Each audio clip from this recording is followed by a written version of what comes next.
on the thermocouples. But I said maybe we can go a little bit further than that. We could probably check and see if there's a pinched wire when they put that hot half together. Because if there's a pinched wire inside of there, as soon as you plug it into the controller will tell you that there's a pinched wire, but how's it going to do it? It's going to do it violently. All right? It's going to cause a short.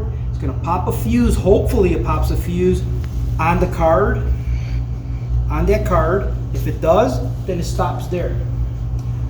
But shorts can be fast, violent, and sometimes it gets past that fuse. If it gets past that fuse, now you probably damaged the card itself, a power supply inside of the controller, and hopefully that you didn't damage any one of the thermocouples inside of the tool or the thermocouple card that's inside of the controller, because that can happen. Remember, we were talking about thermocouples earlier today, and the thermocouple is grounded. If it's a grounded thermocouple, it's touching somewhere on this hot half. It's touching the body of this. So if there's a direct short, guess what? Your thermocouples are going to feel it. All right, so you could damage the thermocouples also. All right, let's take a look and let's see how this thing works. All right, so I'll go ahead and I'll plug in my heater cable. Take that off for a second. I'll plug in my heater cable.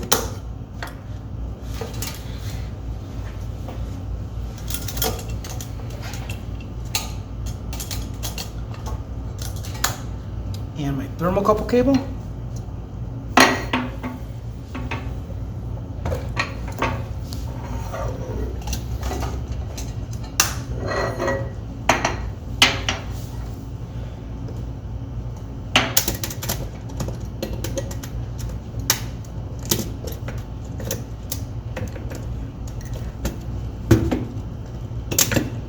This is where the glasses come in again.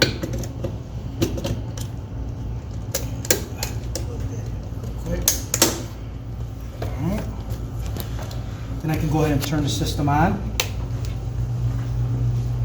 All right, and fairly quick, I can go ahead and I can see that zone number 1 is at 172 ohms.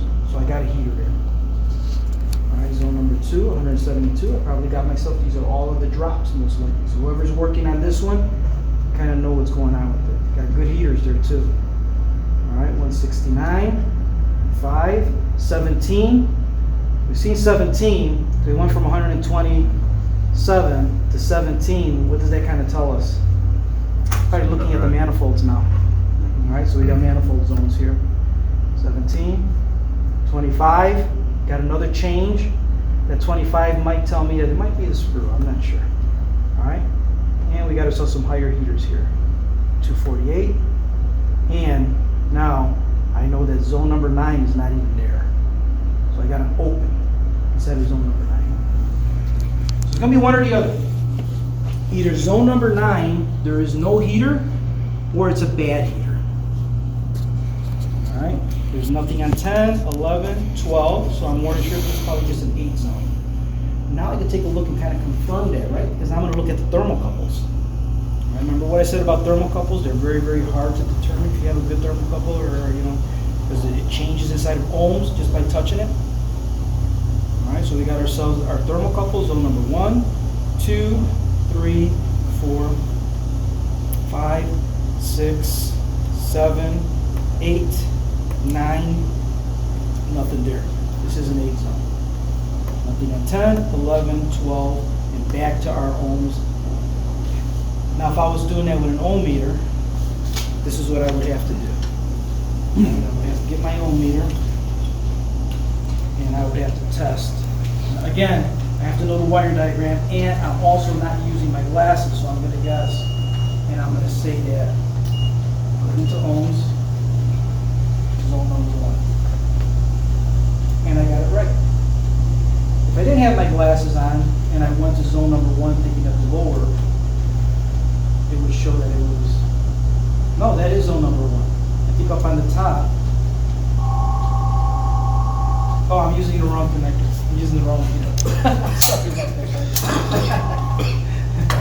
All right, so you guys probably have more zones than what I said. All right, so across here, I can see that I have 171. If I would have started at the bottom, it's 6 point what? M, right? Millions, so it's an open heater. Okay? Now, what didn't I look for? Because if I was looking for a short, I would have to take my test lead again and touch here, and I would have to touch every one of the leads, every one of the pins, all right, to be able to look for a shortage. Okay? With the mole tester, if there is a direct short inside of the heater, okay, if there is a direct short, all right, with it being off, okay, I'm going to cause a direct short. As soon as I turn it on, immediately it tells me where that short is. All right. Now I know that this is an unsafe hot half to plug into a controller because it's going to blow a fuse and it's going to do damage. All right. Whether it's damaging just the fuse or doing damage to the whole hot half, doing damage to you, right? Because, like I said, just because this is grounded, this situation is going to give you a shock until it blows it. All right, until it blows the fuse. So it's a dangerous situation to be in. But not only did it tell you that there was a short, it also told you where it was. All right, if you take a look here, it's telling you that the problem is inside of zone number 9. So when you open this up, you don't have to guess and look through all of them because you just blew a fuse. You could go directly to zone number 9, find that wire, put some shrink sleeving on it, put it right back together again, and now you can put it out, you can take it right out into manufacturing. Had you not done that, and you plugged it into the controller, you had to retest this thing all over again, look at all the wires, look at the thermocouples, because you don't know what you may have damaged. Yeah, make sense? Cool. That is the cable checker.